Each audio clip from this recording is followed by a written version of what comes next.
La mañana en que iba a mi audiencia de divorcio, ayudé a un anciano en el autobús.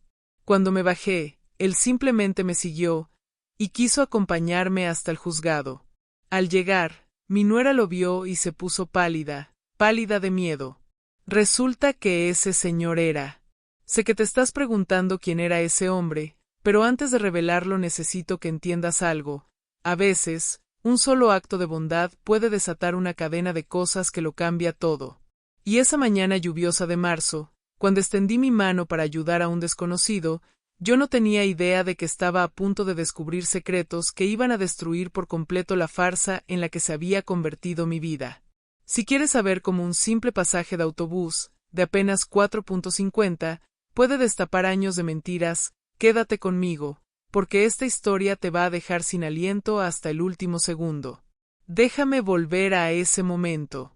Son las 10 de la mañana. Estoy parada frente al edificio del juzgado, empapada por una llovizna fina que no ha parado desde el amanecer. Mi paraguas viejo, negro, con mango de madera, el mismo que fue de mi difunto esposo, está torcido, goteando por el costado derecho. Mis manos tiemblan. No sé si es por el frío o por el nerviosismo. A mi lado está ese señor que conocí en el autobús hace menos de una hora. El doctor Osvaldo, así me dijo que se llamaba.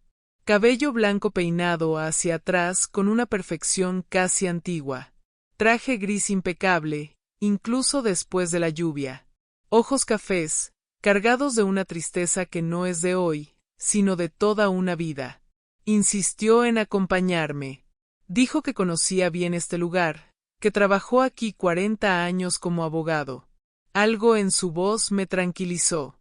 Pero ahora que veo a mi hijo Bernardo parado bajo el techo de la entrada principal, junto a ella, el estómago se me revuelve. Victoria está impecable, como siempre. Pantalón de vestir beige, blusa de seda rosa pálido, ese cabello rubio lacio cayéndole perfecto sobre los hombros.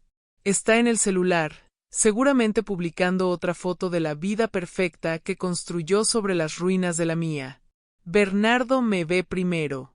Abre la boca para decir algo, pero entonces sus ojos se desvían hacia el hombre que está conmigo. Veo la confusión en el rostro de mi hijo. ¿Quién es ese señor? ¿Por qué viene con mi mamá? Pero quien reacciona de verdad es Victoria. Levanta la cara de la pantalla y se congela. Literalmente. El celular se le resbala de los dedos y cae al piso mojado con un golpe sordo. Sus pupilas se dilatan. Su rostro, siempre tan controlado, tan compuesto, pierde todo color. Se queda del color de las paredes blancas detrás de ella. No, susurra. Es casi inaudible, pero yo la escucho. No es posible. El doctor Osvaldo da un paso al frente. No sonríe, pero hay algo en su postura, una dignidad inquebrantable que me hace entender que esto no es casualidad. Es el destino corrigiéndose. Hola, Victoria, dice él, con voz firme y calmada, pero cargada de un peso que aplasta. Tiempo sin vernos, ¿no? Ella retrocede un paso. La espalda le pega a la pared. Niega con la cabeza una y otra vez, como si con negarlo pudiera desaparecerlo. Tú estás muerto, balbucea. Tú moriste. Yo vi el acta. Tú falsificaste el acta, completa él, sin levantar la voz. Igual que falsificaste tantos otros documentos con los años, hija. La palabra hija cae como una bomba. Yo miro al señor a mi lado, luego a Victoria, y luego otra vez a él. Mi cabeza tarda segundos en procesarlo. Ese hombre, ese anciano gentil que, con sus últimas monedas, pagó mi pasaje. Ese que insistió en acompañarme porque nadie debería enfrentar un juzgado sola. Era su padre. Bernardo por fin reacciona. ¿De qué están hablando? Victoria, tú me dijiste que tu papá estaba muerto. El doctor Osvaldo se gira hacia mi hijo. ¿Eso te contó? ¿Que yo estaba muerto? Qué interesante, porque cuando ella me internó a la fuerza en un asilo clandestino, en Ribeirão Preto, un lugar sin registro, sin vigilancia, donde dopaban a los ancianos y los olvidaban, también le dijo a la administración que yo ya no tenía familia, que nadie vendría a visitarme, que ella era mi única pariente, y que si yo moría, debían avisarle a ella para encargarse de los trámites. Cada palabra es una revelación. Cada frase derrumba años de mentiras. Victoria intenta hablar, pero solo le salen sonidos rotos. Busca a Bernardo con la mirada, suplicando ayuda. Mi hijo está paralizado, mirando entre su esposa y ese hombre, como si estuviera atrapado dentro de una pesadilla. Y yo encontré mi voz por primera vez desde que llegamos. Lo que no entiendo, digo, con el pecho apretado, es, ¿cómo sobrevivió? ¿Cómo llegó hasta aquí? El doctor Osvaldo se vuelve hacia mí. En sus ojos hay gratitud genuina. Una trabajadora social valiente denunció ese lugar hace 7 meses. Cuando la policía entró, encontró 17 ancianos en condiciones inhumanas. Yo era uno de ellos. Me tomó tiempo recuperarme, juntar fuerza, reunir pruebas de lo que mi hija hizo. Pero lo logré. Hace una pausa. Mira directo a Victoria. Y hoy vine por justicia. No solo por mí, sino por todos los que ella destruyó en el camino. Saca un sobremanila del saco. El papel está húmedo por la lluvia, pero los documentos se ven intactos. Luego me mira a mí otra vez. Y algo me dice, doña Isabel, que usted y yo tenemos mucho de qué hablar sobre mi hija. En ese instante, con la lluvia cayendo alrededor, con Victoria acorralada contra la pared y Bernardo en shock, entendí que esa audiencia familiar iba a ser muy distinta a lo que cualquiera de nosotros imaginó. Porque a veces la verdad no aparece cuando tú la esperas. Aparece cuando menos te lo imaginas, en forma de un anciano empapado pidiendo ayuda en un autobús lleno. ¿Y qué pasó dentro de esa sala? Eso lo vas a descubrir, pero antes necesito contarte cómo llegué hasta aquí, porque ninguna historia empieza a la mitad. La mía empezó 3 años antes, una noche de domingo, cuando mi hijo tocó el timbre y me dijo: «Mamá, hay alguien que quiero que conozcas». 3 años antes de esa mañana lluviosa frente al juzgado, mi vida era distinta. No perfecta. Nunca volvió a ser perfecta después de perder a mi esposo, mi querido Augusto, por un infarto fulminante, pero era mi vida. Tenía mi rutina, mi casa, mi independencia. Y tenía a mi hijo cerca, aunque él todavía intentaba reconstruirse después de haber perdido a Juliana en aquel accidente de carro que lo dejó roto por dentro. Fue un domingo de abril. Todavía puedo recordar el olor del romero en el horno, mezclado con la carne. Yo había preparado costillas con papas, esa receta que a Bernardo le encantaba desde niño. Él me llamó temprano, diciendo que quería cenar conmigo, que tenía una noticia importante. Su voz sonaba ligera, y hacía mucho que yo no escuchaba esa ligereza en él.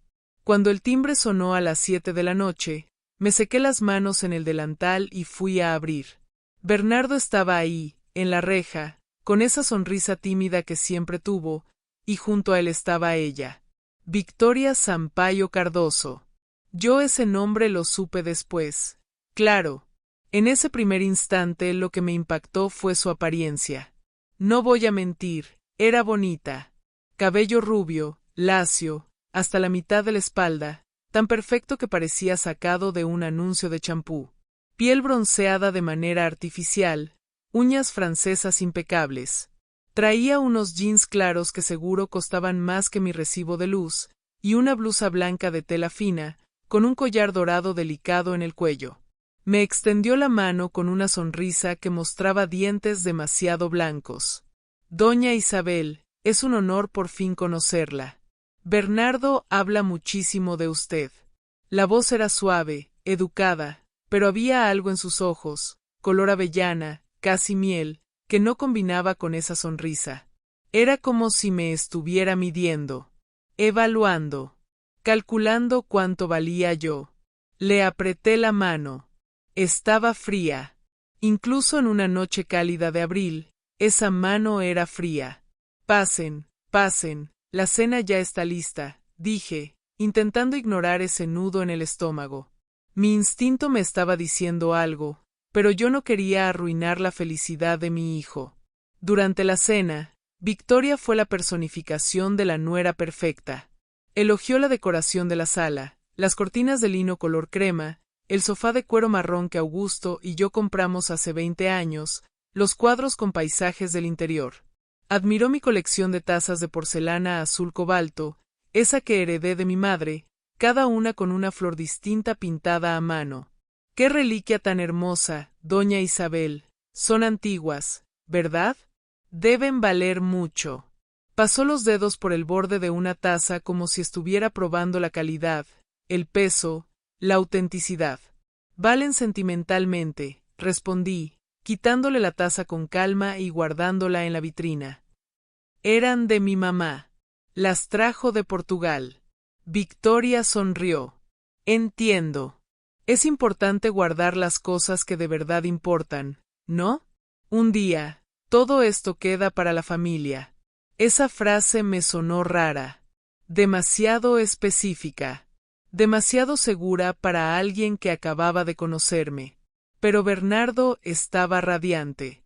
Le tomaba la mano sobre la mesa y la miraba como si hubiera encontrado luz después de años en la oscuridad. Y como madre, aunque ese malestar crecía en mí, yo quería verlo feliz. Cuando serví la tarta de limón en el postre, Victoria casi gimió de placer con la primera cucharada. Esto está divino, doña Isabel. Tiene que pasarme la receta. Bernardo se merece comer estas cosas en casa también. Le guiñó el ojo a él y luego me miró a mí. Quiero cuidarlo bien, ¿sabe? Con el mismo cariño con el que usted siempre lo cuidó. Parecía un elogio, pero me cayó como una sustitución. Después de cenar, Bernardo fue al baño y Victoria se quedó conmigo en la cocina. Se ofreció a ayudar con los platos. Yo le dije que tenía lavavajillas, pero insistió en secar aunque fuera un poco. Y ahí empezó con las preguntas. La casa es solo suya, ¿verdad? Bernardo me comentó que el señor Augusto dejó todo a su nombre. El tono era casual, como quien pregunta por el clima. Sí, contesté. Augusto insistió. Quería que yo estuviera segura. ¡Qué hombre tan prevenido!, dijo ella, doblando el trapo con movimientos precisos. Y es una casa grande para una sola persona, ¿no? 4 recámaras, 2 baños, y ese patio enorme. Me gusta el espacio. Tengo mis recuerdos aquí. Claro, los recuerdos son importantes. Pausa. Pero debe dar trabajo, mantenimiento, limpieza, cuentas. ¿Usted puede con todo sola? Cada pregunta era un empujoncito disfrazado. Probándome. Midiéndome. Buscando una grieta. Puedo, respondí. Y Bernardo siempre me ayuda con lo que necesito. Por una fracción de segundo, su sonrisa vaciló. Ah, sí. Él es muy atento. Volvió a hablar como si nada. De hecho, sobre eso, usted sabe que le deposita 3.500 cada mes, ¿verdad? Se me heló la sangre. ¿Cómo sabía el monto exacto? Bernardo me lo contó, dijo, como si leyera mi cara. Es importante que una pareja no tenga secretos sobre dinero. Y no me malinterprete, me parece lindo que cuide a su mamá. Pero Bernardo y yo estamos planeando nuestro futuro, boda, quizá hijos, y todo cuesta. Ahí lo entendí. Acababa de entrar a mi casa, probar mi comida, tocar mis tazas, y ya estaba calculando cuánto gastaba mi hijo conmigo. Cuando se fueron esa noche, me quedé en la terraza viendo el carro desaparecer en la calle. El olor a romero seguía en el aire, pero había otro olor también, uno demasiado dulce, empalagoso. Su perfume quedó pegado en el cojín del sofá donde se sentó. Abrí las ventanas para ventilar, sacudí el cojín con fuerza, como si pudiera sacudir también la mala sensación que me dejó. Porque yo lo sabía. Aunque no pudiera explicarlo, aunque no quisiera creerlo, algo dentro de mí, ese instinto de madre que se afina con los años, estaba gritando una alerta. Esa mujer no había entrado a mi casa buscando amor. Había entrado buscando inventario. Y en los meses siguientes, yo descubriría que mi instinto no se equivocaba, pero para entonces, ya sería demasiado tarde. Pasaron solo 6 meses entre aquella cena de domingo y la boda. 6 meses. Ese fue el tiempo que Victoria necesitó para convencer a mi hijo de que no había por qué esperar. Cuando encuentras a la persona correcta, ¿para qué perder tiempo? Le decía. 6 meses para transformar el duelo de Bernardo en dependencia emocional. 6 meses para convertirme a mí en la madre difícil, la que no quería ver feliz a su hijo. Cuando Bernardo me llamó para decirme que ya habían fijado la fecha del matrimonio, sentí ese mismo nudo en el pecho. ¿Tan rápido, hijo? Intenté decirlo con suavidad. ¿No sería mejor esperar un poco más? Conocerse mejor, convivir con calma. Mamá, ya perdí demasiado tiempo después de que Juliana murió, me respondió. Victoria me devolvió las ganas de vivir. Yo la necesito. Necesitar. Esa palabra me asustó. Sonaba a alguien que se ahoga aferrándose al primer salvavidas que aparece. Yo quería decirle tantas cosas, hablarle de las preguntas incómodas, de la forma en que ella miraba mi casa como quien hace cuentas mentales. Pero me callé, porque cuando una madre cuestiona demasiado, se convierte en la villana de la historia. Y yo no quería perder a mi hijo. La boda fue un sábado por la tarde, en un salón pequeño cerca del centro. Victoria insistió en algo íntimo, solo familia cercana. Nada extravagante, dijo. Estamos ahorrando para nuestro futuro. Éramos pocos, yo, 2 primos lejanos de Bernardo y 3 amigas de ella. Mujeres impecables, ropa cara, sonrisas vacías. El vestido de novia, 18,000 pesos. Yo vi la factura olvidada en el asiento trasero del coche cuando Bernardo me llevó una semana antes. 18,000 pesos para una ceremonia de 20 personas, pero estaban ahorrando. Victoria estaba deslumbrante. Encaje francés, vestido ajustado, cola corta, el cabello recogido en un chongo bajo sofisticado. Parecía sacada de una revista. Yo usé un vestido verde oscuro que ya tenía. No quise comprar nada nuevo. Tal vez por terquedad, o tal vez porque algo dentro de mí me decía que iba a necesitar cada centavo. Durante la fiesta, Victoria apenas me dirigió la palabra. Estaba ocupada tomándose fotos, posando, recibiendo felicitaciones. Cuando anunciaron el pastel, ella y Bernardo cortaron juntos, sonriendo a las cámaras. Nadie me llamó para la foto tradicional con los novios. Me quedé sentada, jugando con la servilleta de papel, sintiéndome invisible en la boda de mi propio hijo. Al final de la noche, una de sus amigas, Tatiana, se me acercó. Morena alta, tacones rojos, un poco pasada de copas. Usted es la mamá de Bernardo, ¿verdad? Dijo, apoyándose en la mesa.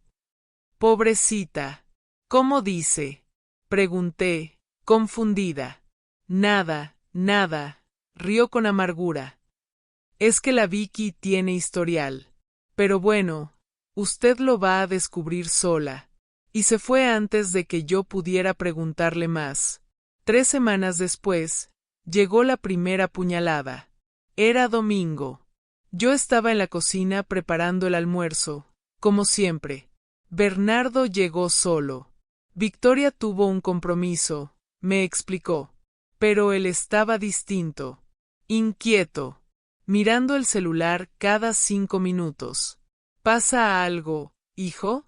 Respiró hondo y soltó la frase que partió nuestra relación en 2. Mamá, tenemos que hablar de dinero. Sentí que el piso se abría bajo mis pies. Victoria y yo estamos organizando nuestras finanzas, y creemos que los 3,500 que te deposito cada mes es mucho. ¿Mucho? Repetí, sin poder creerlo. Yo recibo 1,200 de pensión. Con lo que tú me ayudas pago cuentas, comida, mantengo la casa. Lo sé, dijo. Pero ella dice que tú ya tienes casa propia, no pagas renta, y nosotros queremos formar nuestra familia. ¿Tanto dinero? Mi voz temblaba. Tú ganas más de 15,000 al mes, Bernardo. Y ahora tengo esposa, respondió. Ella es mi prioridad. La frase me quemó por dentro. ¿Entonces tu esposa de 3 semanas es más importante que tu madre? No es eso, es que tú ya viviste tu vida. Ahora me toca a mí. Ya viviste tu vida. Respiré profundo para no llorar. Ese dinero nunca fue obligación, le dije. Fue cuidado. Tu padre siempre dijo que cuidar a quien cuidó de nosotros era cuestión de honor. No hables así de Victoria, se molestó. Ella solo piensa en nuestro futuro. O en el suyo. Se me escapó. Se levantó bruscamente. Sabía que ibas a reaccionar así. Victoria dijo que tú nunca aceptas a nadie para mí. Y se fue. Me quedé sola, mirando la mesa puesta, la comida enfriándose. Y ahí entendí algo terrible. Victoria no solo estaba quitándome dinero. Me estaba quitando a mi hijo. Y eso, apenas era el comienzo. 1 año. Ese fue el tiempo que Victoria necesitó para transformar a mi hijo en un completo desconocido. Al principio fueron cosas pequeñas. Bernardo canceló nuestro café de los martes, una tradición que manteníamos desde que se fue de casa. Perdón, mamá. Victoria tiene cita con el dentista y tengo que llevarla. Luego vino el almuerzo de los domingos. Vamos a salir de la ciudad, aprovechar el puente. Después, las llamadas. Hola, mamá. No puedo hablar ahora. Estoy ocupado. Y muchas veces ni siquiera era él quien contestaba. Bueno, la voz de Victoria, siempre educada, siempre medida. Bernardo está bañándose, está descansando, está viendo el partido. Mejor no lo molestes. Cada frase llevaba el mismo mensaje oculto. No quiere hablar contigo. Cuando insistía y pedía que él me llamara de vuelta, la llamada nunca llegaba. Y cuando llegaba, días después, Bernardo sonaba molesto. Mamá, deja de llamar tanto. Yo te hablo cuando puedo. Yo, que pasaba días esperando escuchar su voz. Pero el veneno más fuerte lo destiló frente a la familia. Mi primo Heitor cumplió 70 años en agosto. Toda la familia se reunió en su rancho, carne asándose, niños corriendo, música vieja sonando bajito. Yo estaba hablando con mi prima Dalva cuando Bernardo y Victoria llegaron. Ella traía un vestido floreado demasiado corto y tacones que se hundían en el pasto. Inadecuados para un rancho, perfectos para llamar la atención. Doña Isabel, gritó desde lejos, caminando hacia mí. ¿Cuánto tiempo? Me abrazó de forma exagerada, su perfume empalagoso llenándome la nariz. Luego se apartó y me miró de arriba abajo. ¿Está más delgada?, dijo. ¿Si se está alimentando bien? Es que sola, una se descuida. Durante la comida se sentó a mi lado. No por cariño, por estrategia. Cada vez que yo empezaba a contar algo, ella interrumpía. Yo hablaba de cuando Bernardo era niño y se escapó del patio para seguir al camión de helados.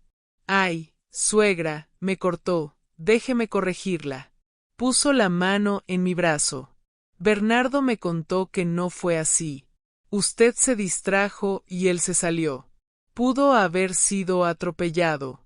Fue la vecina quien lo regresó. No, dije, sintiendo la cara arder. Fui yo. Bueno, la memoria a veces falla con la edad, sonrió hacia la mesa. A mi abuela le pasa igual. Se inventa historias. Sentí miradas. Pena. Lástima. No pude seguir comiendo. Después, cuando entramos a la casa por el postre, Victoria empezó a tocar los muebles antiguos de mi primo, una cómoda de madera, un reloj viejo, portarretratos de plata. ¿Qué haces? Le pregunté. Admirando, respondió.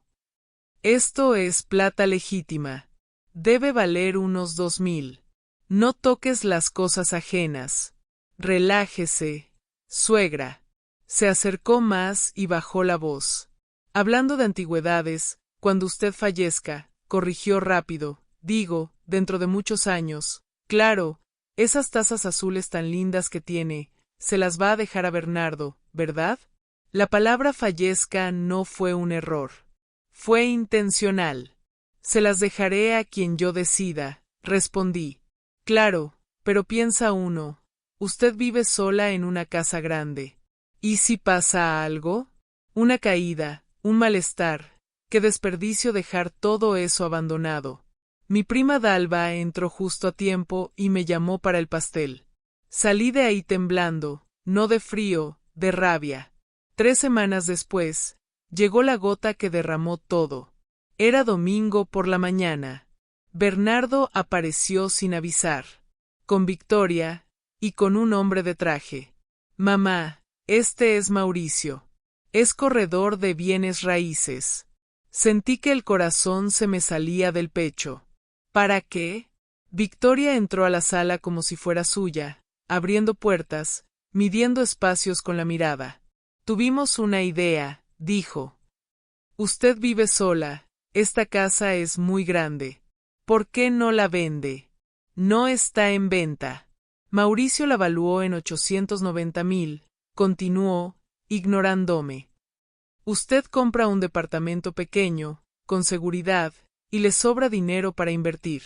Salgan de mi casa, dije, con voz baja pero firme.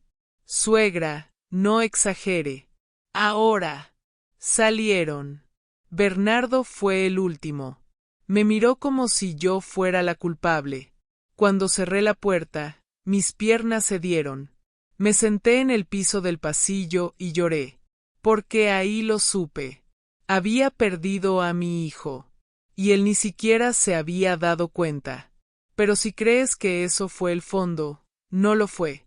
El verdadero infierno apenas estaba empezando. 3 meses después de aquella discusión sobre vender la casa, pensé, ingenua de mí, que había ganado. Pensé que habían desistido. Bernardo casi no llamaba, pero al menos ya no aparecía con corredores de bienes raíces ni con ideas disfrazadas de preocupación. Qué equivocada estaba. Era jueves por la mañana, poco antes de las 10. El timbre sonó y era un mensajero en moto, con un sobre del notario. Firmé el acuse de recibo con esa tranquilidad automática de quien cree que es una cuenta o un aviso cualquiera.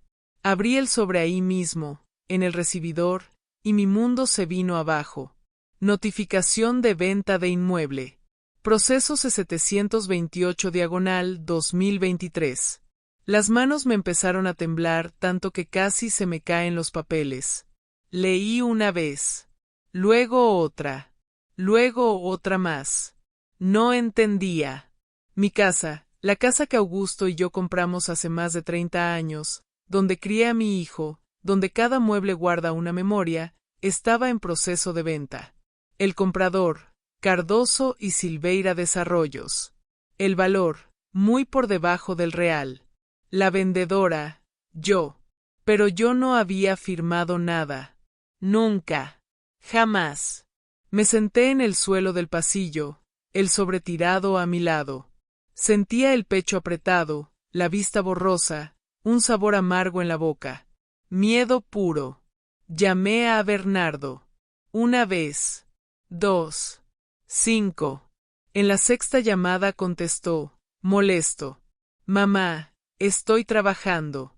Bernardo, alguien está intentando robar mi casa. Silencio. ¿Cómo que robar? Llegó una notificación del notario. Hay firmas, poderes, documentos, pero yo no firmé nada. Otro silencio.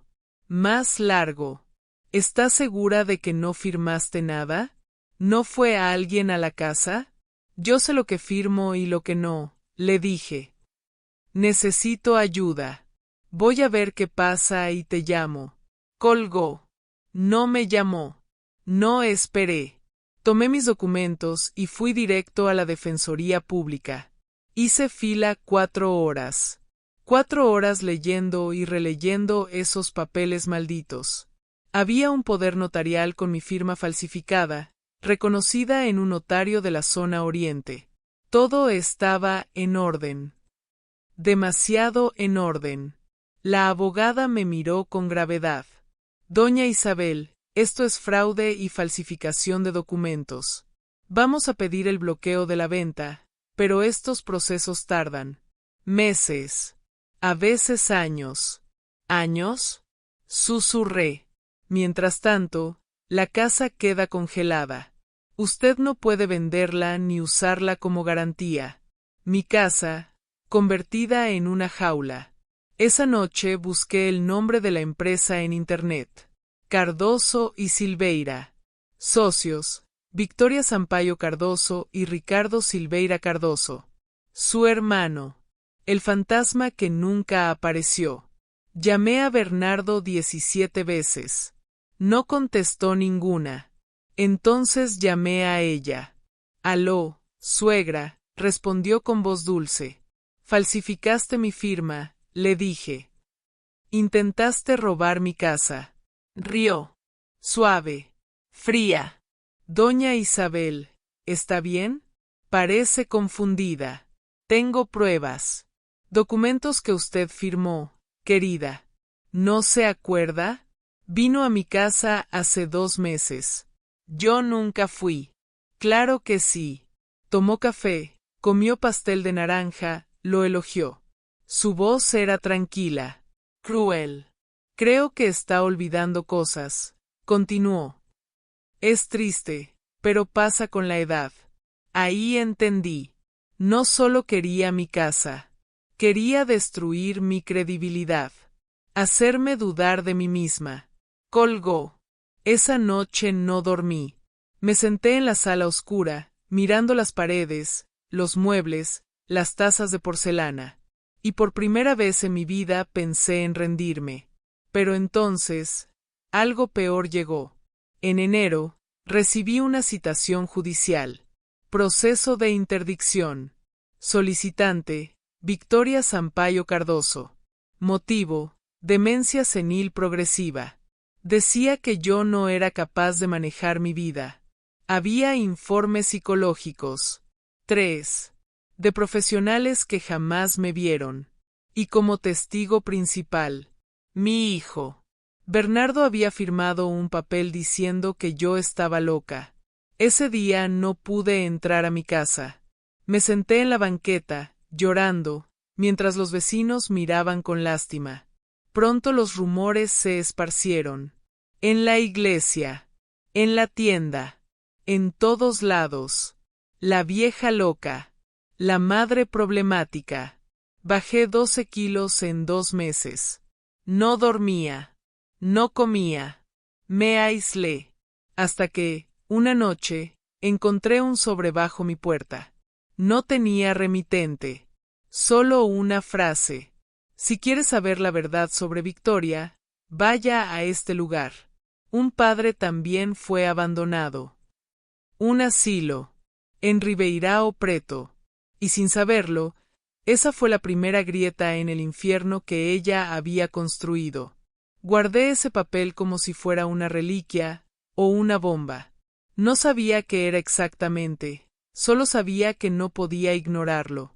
Durante días lo saqué de la bolsa, lo leí, lo volví a doblar y lo escondí otra vez, como si las palabras pudieran cambiar si las miraba lo suficiente.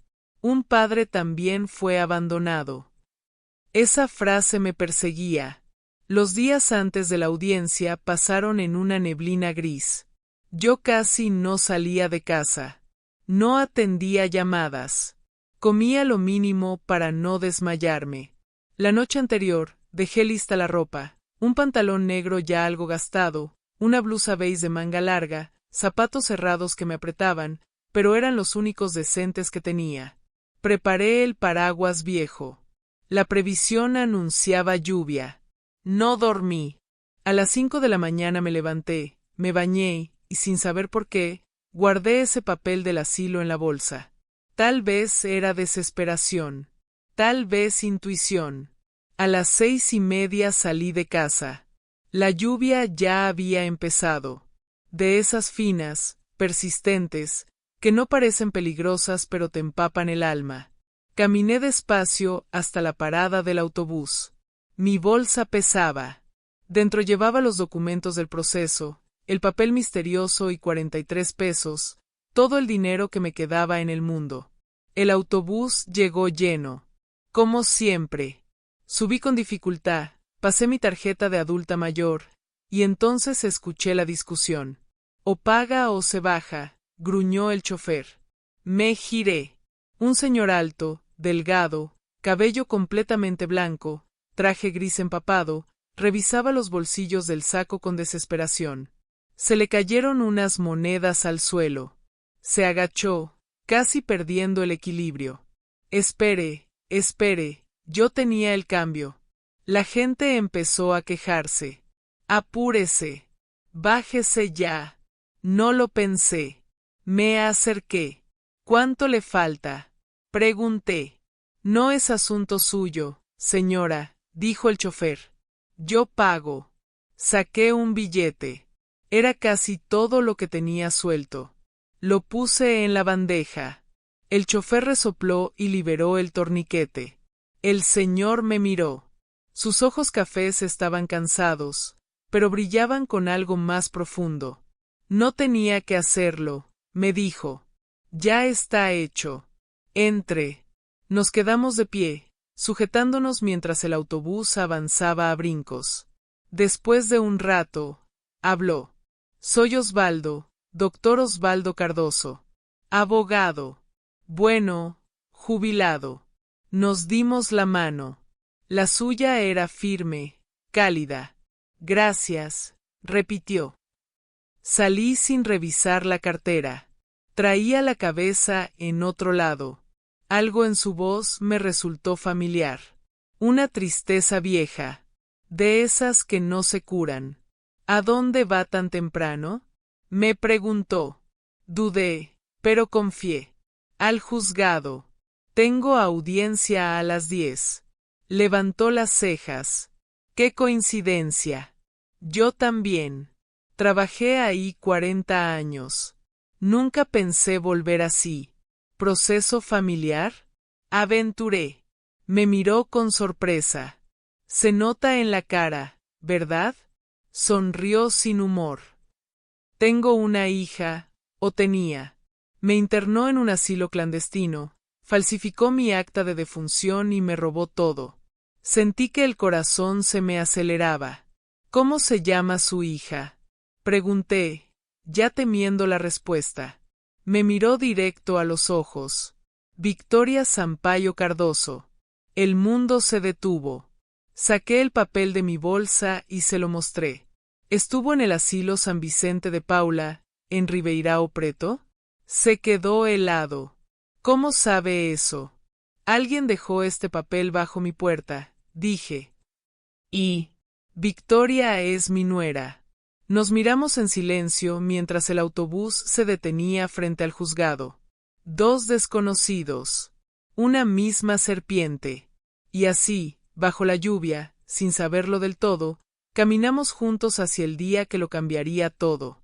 Bajamos del autobús mientras la lluvia volvía a caer con más fuerza. El doctor Osvaldo abrió un paraguas negro que sacó de una carpeta de cuero ya gastada por el tiempo y me cubrió también. Caminamos juntos hasta la entrada del juzgado, ese edificio gris, frío, con columnas altas y un silencio cargado de ansiedad. Mientras subíamos los escalones mojados, él me hablaba en voz baja. Me explicó que llevaba meses reuniendo pruebas, fotos del asilo, documentos bancarios, copias de escrituras, registros de transferencias. Todo cuidadosamente ordenado. Descubrí al menos 3 matrimonios anteriores, me dijo. Siempre el mismo patrón, hombres mayores, vulnerables, con patrimonio. Se casa rápido, aísla a la víctima, vacía cuentas y desaparece. Sentí un nudo en el estómago. ¿Y por qué esta vez no desapareció? Pregunté. Porque apuntó demasiado alto, respondió. Su hijo no tiene todo en efectivo. Necesita tiempo, y por lo visto, me miró, también necesita su casa. Asentí. Intentó venderla. Falsificó documentos. Se detuvo en seco. ¿Reconocimiento de firma en el notario Borges? Sentí un escalofrío. Sí. Nos miramos en silencio. Ya no había dudas. Era el mismo método. La misma mano. Vamos a entrar juntos, dijo con firmeza. Su audiencia es a las 10, ¿cierto? Sala 4. Segunda sala familiar. La mía es al mediodía. Misma sala. Entramos. El vestíbulo estaba lleno, abogados hablando en grupos, personas sentadas con carpetas apretadas contra el pecho, funcionarios caminando rápido. Y entonces los vi. Bernardo estaba cerca de los elevadores, mirando el celular. Llevaba una camisa blanca, la misma que yo le había planchado tantas veces cuando vivía conmigo. A su lado estaba ella, Victoria, impecable como siempre. Vestido negro hasta la rodilla, zapatos de tacón beige, cabello rubio perfectamente alisado, bolso caro colgado del hombro. La esposa ideal. La mujer correcta. La mentira viva. Ella me vio primero. Sus ojos pasaron por mí con esa expresión de satisfacción que ya conocía, hasta que se fijaron en el hombre que caminaba a mi lado. Y ahí el color se le fue del rostro. Se quedó rígida. El bolso se le resbaló del hombro y cayó al suelo. El celular golpeó el piso de granito y la pantalla se rompió. Pero ella no se movió. Solo miraba al doctor Osvaldo como si estuviera viendo un fantasma. ¿Victoria? Preguntó Bernardo. ¿Qué te pasa? Siguió su mirada. ¿Quién es ese señor? El doctor Osvaldo dio un paso al frente. Su espalda se enderezó. El abogado de 40 años de carrera volvió a ocupar su lugar. Hola, Victoria, dijo. 8 años sin vernos. Ella negó con la cabeza, una y otra vez. No, tú estás muerto. Yo vi el acta. El acta que falsificaste, respondió. Igual que falsificaste tantos otros documentos. Bernardo miraba sin entender. ¿De qué hablan? Victoria, tú dijiste que tu papá murió. ¿Eso te contó? Osvaldo lo miró. Me internó en un asilo clandestino. Me doparon. Me robaron. Me dieron por muerto. Sacó un sobre de su carpeta. Aquí está la copia del acta falsa. Y aquí, mostró otro documento, mi certificado verdadero. Victoria retrocedió hasta chocar contra la pared. Temblaba. Es mentira, gritó. Es un impostor. Osvaldo mostró fotografías. Viejas. Familiares. Una niña rubia en la playa. Un hombre joven sosteniéndola. Caraguatatuba, 1998, dijo. Tenías 8 años. Te caíste de la bicicleta y lloraste toda la tarde. Bernardo se llevó la mano a la boca. Vic, ¿es verdad? Ella no respondió. Y en ese momento entendí algo con una claridad dolorosa. No estábamos frente a una simple estafadora. Estábamos frente a alguien que había hecho de la destrucción de familias su especialidad. La máscara había caído. Pero lo que iba a pasar dentro de esa sala, eso sí que nadie estaba preparado para enfrentarlo. Victoria intentó huir. Fue un movimiento brusco, desesperado. Giró sobre los talones y empezó a correr hacia la salida del juzgado, tropezando con sus propios tacones. Por un segundo, el lugar entero quedó en silencio, como si nadie pudiera creer lo que estaba viendo. El doctor Osvaldo no se movió. Solo levantó la mano e hizo un gesto casi imperceptible. 2 hombres de traje gris, que hasta ese momento habían pasado completamente desapercibidos, se adelantaron con rapidez y bloquearon la puerta giratoria. Uno de ellos mostró una credencial. Policía judicial. Señora, necesitamos que se quede. Victoria se detuvo en seco. Su respiración era agitada. Giró sobre sí misma, mirando alrededor como un animal acorralado. Esto es una trampa, gritó. Todos están juntos. Bernardo, haz algo. Mi hijo no se movió. Estaba paralizado, con las fotos aún en las manos, mirando su vida derrumbarse imagen por imagen. Un guardia del juzgado se acercó. Vamos a resolver esto con calma, dijo. ¿Quién tiene audiencia a las 10? Yo, respondí, encontrando mi voz. Sala 4. Entonces, todos los involucrados, por favor. Subimos en silencio. Yo. El doctor Osvaldo. Bernardo caminando detrás, como si le pesaran los pies. Victoria entre los dos policías. Y mi abogada de la defensoría, que acababa de llegar corriendo, completamente desconcertada. La sala de audiencias era pequeña y sofocante. Mesa de madera oscura. Bandera nacional colgada de forma torcida. Un aire acondicionado viejo que hacía más ruido que frío. La jueza ya estaba sentada. Mujer de unos 50 años, cabello gris recogido, lentes colgados al cuello. Leyó los nombres en los expedientes y frunció el ceño.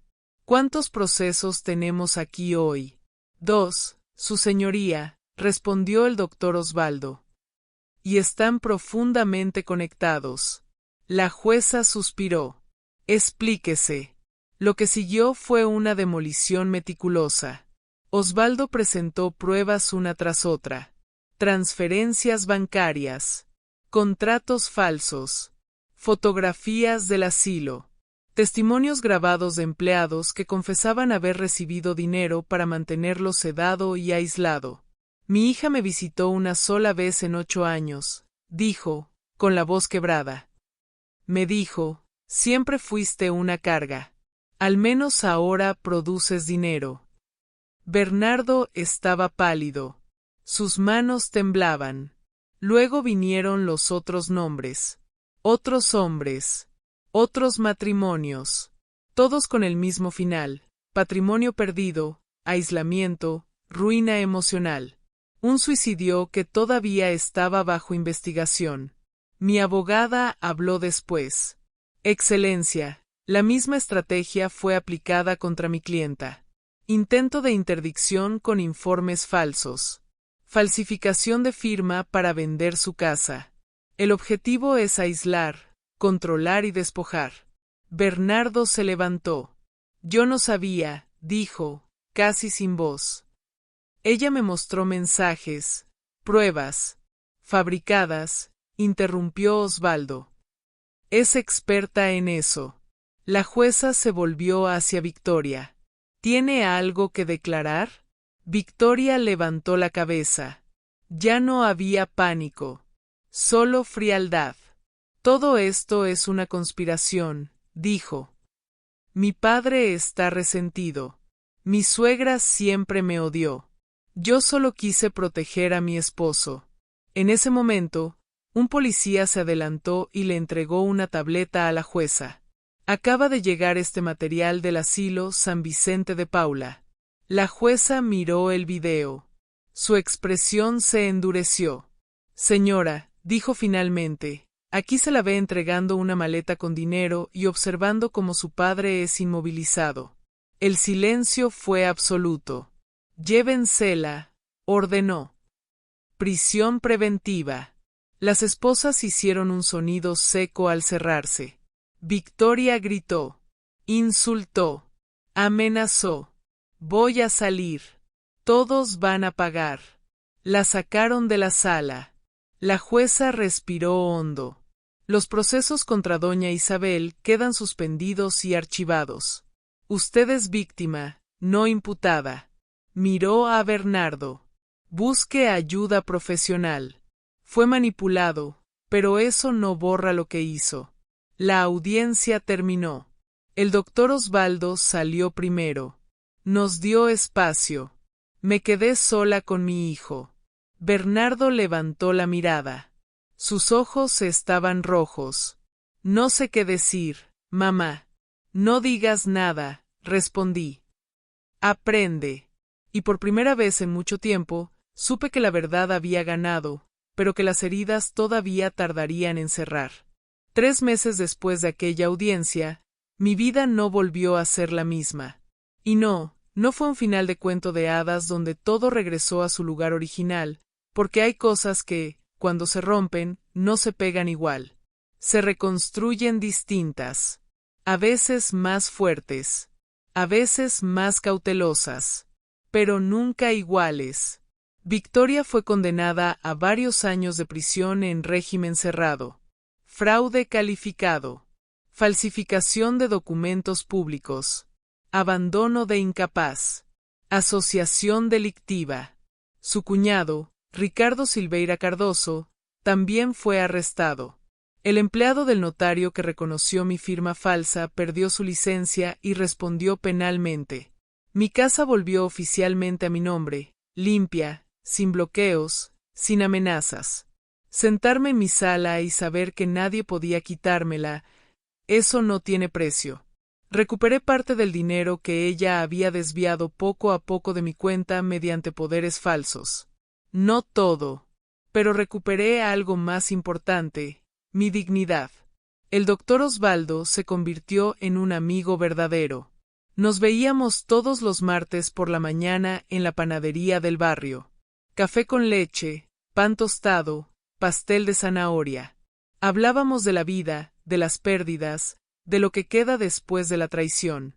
Perdonar no es olvidar, me dijo un día. Es soltar el veneno antes de que te mate por dentro. Pensé mucho en eso cuando, 2 semanas después del arresto de Victoria, Bernardo apareció en mi puerta con una maleta en la mano. Más flaco, ojeroso, derrotado. Mamá, ¿puedo quedarme aquí un tiempo? Lo miré. El instinto de madre quiso abrazarlo, meterlo a su cuarto, cocinarle. Pero la mujer que sobrevivió, sabía que no. No, le dije. Su cara se desmoronó.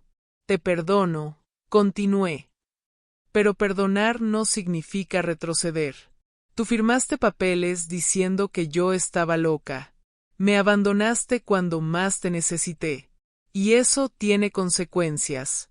Le puse condiciones. Terapia. Reconocer públicamente la verdad. Respetar mis límites. Reconstruir, poco a poco. Aceptó. Lloró. Se fue.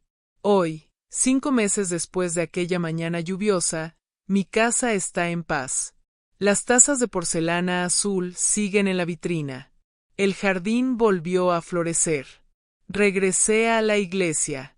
A mis amigas. A mí. Bernardo me visita cada 15 días. Puntual. Respetuoso. Está aprendiendo a ser un hombre distinto. Y yo, estoy aprendiendo a amar sin sacrificarme. El doctor Osvaldo sigue tomando café conmigo los martes. A veces Bernardo se une. Es extraño, sí, pero es real. Si yo no hubiera ayudado a aquel anciano en el autobús esa mañana, quizá habría perdido todo. Pero ayudé. Y el destino me devolvió la ayuda de la forma más inesperada. Porque a veces, un gesto pequeño de bondad puede cambiarlo todo. Si esta historia te tocó el corazón, si conoces a alguien que está viviendo una manipulación familiar, deja un comentario. Tu historia importa. Y no olvides suscribirte para seguir escuchando relatos de Dona Isabelas, historias reales de personas que aprendieron que la verdadera fuerza no está en no caer, sino en levantarse con dignidad.